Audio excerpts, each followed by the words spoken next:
Hey everybody, I'm excited to share with you what I like about Splendor Duel and how it compares to Splendor the original.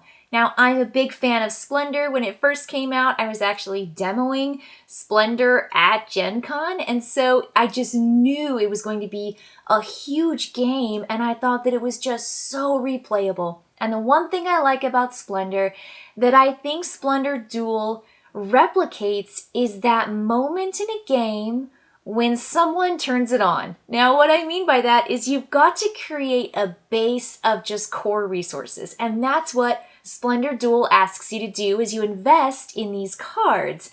Now, you get these permanent resources by buying basic cards, intermediate cards, and really, really hard cards. But the harder cards give you more victory points, and that's the way to win the game. So as you invest in these cards, you're trying to just tip it over the edge and to do it as fast as possible so that your opponents can't catch up with you. And I think that's just a wonderful, fun way to play a game, is to see someone and realize you're 2 turns behind them as they kick it on. So what are you actually doing in this game? Very similar to Splendor. The first thing is that you're going to take up to 3 of these discs from the board, and this board is so cute. And these little gems are even cuter. Look at this little guy. He's just little. He's not as big as the Splendor game, but they're just satisfying. They're just nice. They're beautiful. They're nice to feel and touch. They're like poker chips, but smaller. And you've got this board out here. It's a 5x5, and you're going to take up to 3. That's it. You just take up to 3 tokens. Now, how do you take the tokens? That's the twist. That's the key. It's all about how it's configured on the board. So players will take up to 3 diagonally, orthogonally, so up, right, down, left, right, whichever way you want to do it. But you cannot take gold tokens, right? These are the gold tokens. Those are the wilds. You're not allowed to take those guys. And you also cannot take up to 3 tokens if there's a gap in between or in any way. Let's say in the very first turn, I choose to go and I take this black, and this pearl, which pearls are brand new resources in Duel. And it just means you gotta have a pearl if there's a pearl, and you can replace a pearl with a gold like any other resource, but there are only 2 pearl tokens in the game, which makes them just a really valuable resource, and I love that change. Such a wonderful change. But I take those 3 because they were essentially in a diagonal. So I take these 3 and I put them in my player area. Now the next player that goes can't take this green and this red across because, as you see here, it has a gap in between. So I'm just simply going to slide all these resources over here and show you the cam. So I'm not allowed to take these 3 because there's a jump in between. I'm not allowed to take these because there's a gold and a gap. I would essentially just be taking that one by itself. Here I'm blocked in taking those 3, but I could take the blue, the red, and the white. I could even take, as I did before, 2 of the same kind. Now, if you look down here at the bottom for the kind of cheat sheet, if you take 3 of the same kind, which I don't think it's possible in the configuration that I have, but if you could, you have to give your opponent a privilege, and a privilege gives you a privilege, which I'll talk about in just a little bit. If you have to draw, refill, if you choose to refill and populate all of these with the used resources in this bag, your opponent gets a privilege. And if you draw 2 pearls, your opponent gets a privilege. So these are ways to maybe not do unless you really, really have to, because your opponent's going to receive a bonus. So I've got this amazing, cool grid that I'm picking resources from. And this is wholly different from Splendor Original, because Splendor Original just has stacks of resources and there were restrictions. You could take 2 of a kind or 3 different, and that's it. That was the rule. It was super basic, no golds. But here, you can take 2 of a kind with another as long as it's in a row. Now, if you these start moving, they start getting taken, they start getting plucked, you're going to have gaps, and you may be taking 1 or 2 of these resources for your turn. And that's where it starts to get strategic. Do I refill with the bag and choose to do that for my turn so that I have first pick at everything and I can get a really good pull? But my opponent's going to receive one of these awesome privilege tokens. Well, what makes a privilege so cool? Well, you can use a privilege at the start of your turn optionally, and you can use a privilege to you pay it back to the pool, and you simply pluck any resource, not a gold, from anywhere on the board and put it in your area. That's what a privilege does for you, which is so good when you need that pearl or when you need that diamond or that emerald and you just don't want to spend your turn doing it because you want to do one of the other 2 actions on your turn. Yes, there are still the 3 basic actions. You take resources, which I just walked through on your turn, or you can take a card into a reserve and pluck a gold gem from the board. That's reserving that card just so you can build it and nobody else can build it.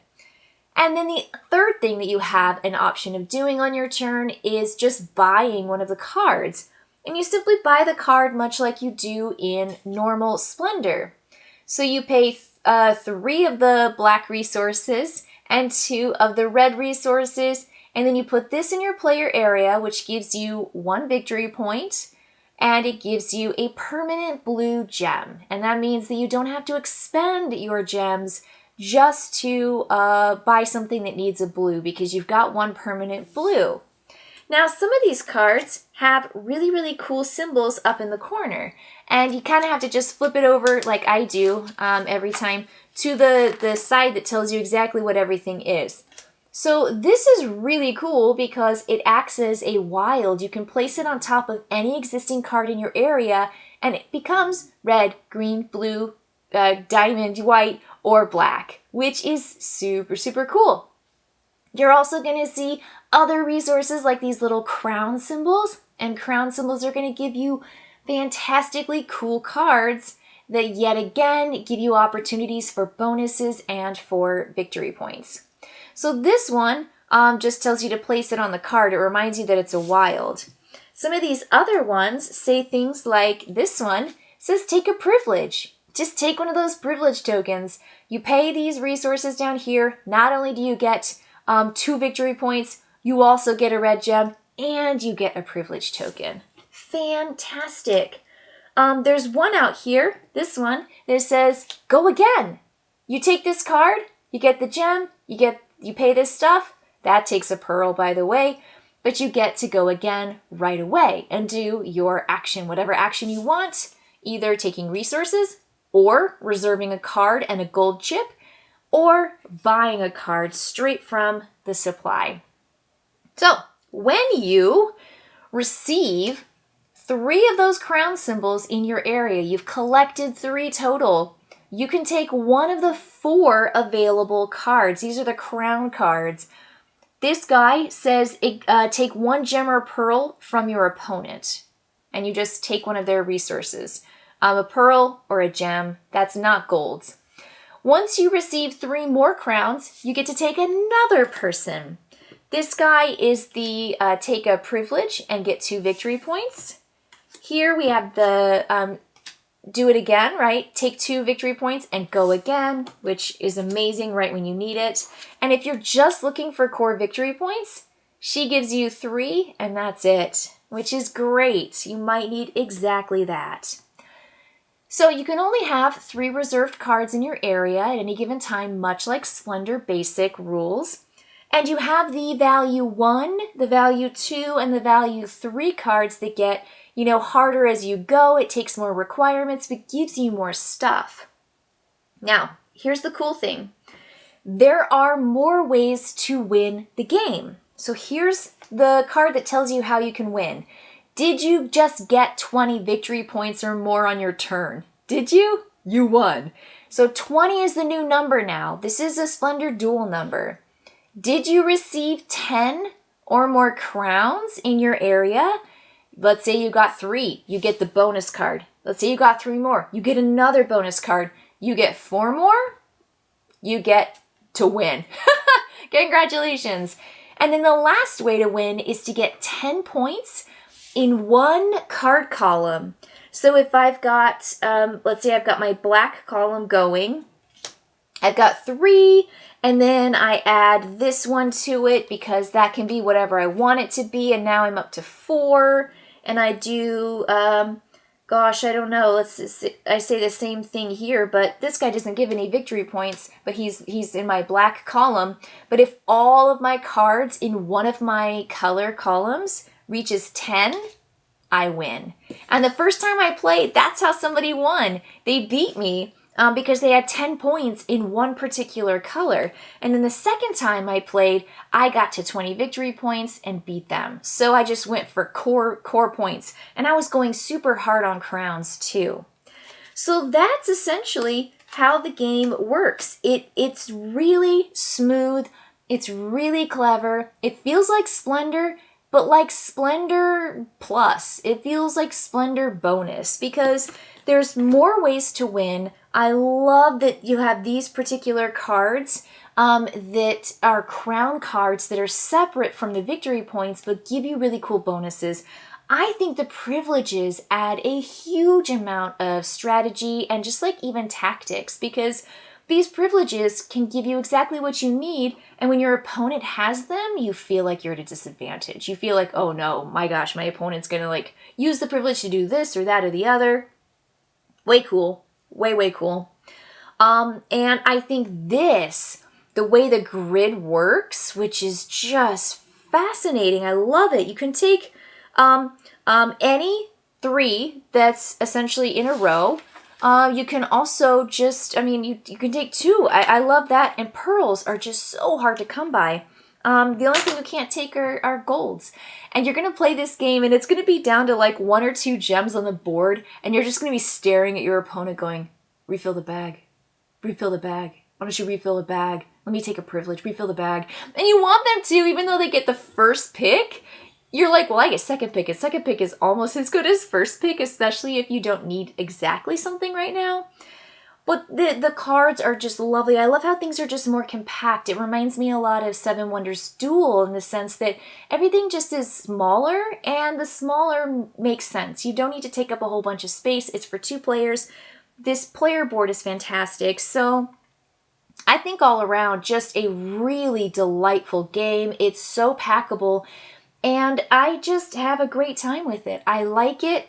Yeah, I do have to always check and remind myself what these, things are in the corner. Some of them are easier to remember than others. But, it's fine. You just have a little, card ability cheat sheet. It's not that bad. And then, of course, the privileges up here. If you trigger any of those, your opponent gets the privilege, which is the little scroll. So enough here to play, enough here to love. I think Splendor Duel is the way to play Splendor, honestly. I'll always play a Splendor, don't get me wrong, but if it's just me and Lewis, and quite often it is where I'm just playing 2-player games, this is going to be the game that comes out. I like it. I think it is just so thoughtful, and it feels like it's just a little bit more complex than Splendor, capturing still all the same things that I love about Splendor, especially that moment where either you, if you're fortunate, just turn it on and just race to the end and get that victory point threshold over your opponent, or in some cases where they do it for you, over you. So, thank you for joining me with this review and all the cool things that I like about Splendor Duel. I'm so happy I brought it back from Gen Con and that I got a chance to play it a couple times more since then. Well, everybody, I will see you later. Bye-bye.